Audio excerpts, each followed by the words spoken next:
শুভ সকাল বন্ধুরা, তোমরা সবাই কেমন আছো? আশা করি ভালো আছো। আমিও এক প্রকার আছি। চলো আজকে তোমাদেরকে আমার ঠাকুর ঘর দেখাবো। এই দেখো, এটা হলো আমার ঠাকুর ঘর। ঠাকুরকে আমি শয়ন থেকে জাগালাম। এবার ঠাকুর ঘর আমি পরিষ্কার করব।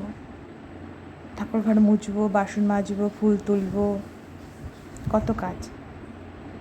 এই দেখো, ঠাকুর ঘর সিংহাসনে সব ঠাকুর তো রাখা যায় না, তাই কিছু ঠাকুর এখানে রেখেছি। আর দেয়ালে রেখেছি গুরুদেবের ছবি, বাবার লোকনাথ। আর এই সিংহাসনে আছে রাধাকৃষ্ণ, লক্ষ্মীনারায়ণ, গণপতি বাপ্পা, মা সরস্বতী, মা পঞ্চতত্ত্ব, গীতা। আর এ পাশে রেখেছি বাবা ভোলেনাথকে আর লোকনাথ বাবাকে। এই দেখো, কালকে সব ফুল সন্ধ্যাবেলা সন্ধ্যা দিয়ে সব ফুলগুলোকে তুলে ঝুড়িতে রেখে দিয়েছি। এবার এগুলোকে ফেলে দিয়ে নতুন করে ফুল তুলব।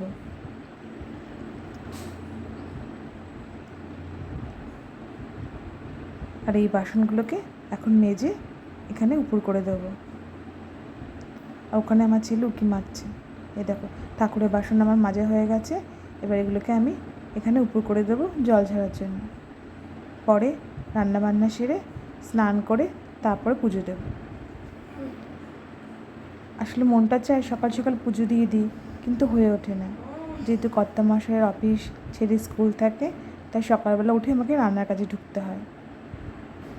যেদিনকে ওদের স্কুল ছুটি থাকে, কর্তামশাইয়ের অফিস ছুটি থাকে, সেদিনকে আমি সকালবেলা উঠে পুজো দিয়ে নিই।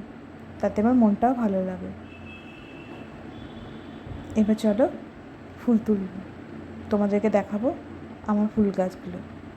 ছাদেই সব ফুল গাছ রেখেছি। এই দেখো, এখানে আছে নয়নতারা ফুল, সাদা টগর ফুল, নয়নতারা, টগর ফুল, এগুলো দিয়েই পুজো হয়ে যায়। আর ওদিকে আছে জবা ফুল, নীলকণ্ঠ ফুল, বা ভোলেনাথের জন্য নীলকণ্ঠ ফুল। এই দেখো, এক সাজি ফুল হয়েছে। এই ফুল দিয়ে আমার পুজো হয়ে যাবে। কি সুন্দর লাগছে, তাই না? আর এই দেখো আমার তুলসী মন্দির। তুলসী মন্দিরকে আমি সকালবেলা জল দিয়ে ধুয়ে মুছে দিয়েছি। এবার ফুলগুলোকে আমি ঠাকুর ঘরে রেখে দেবো, দিয়ে রান্নার কাজে লেগে পড়ব। তো বন্ধুরা, কেমন লাগলো আমার ঠাকুর ঘর জানিও। টাটা।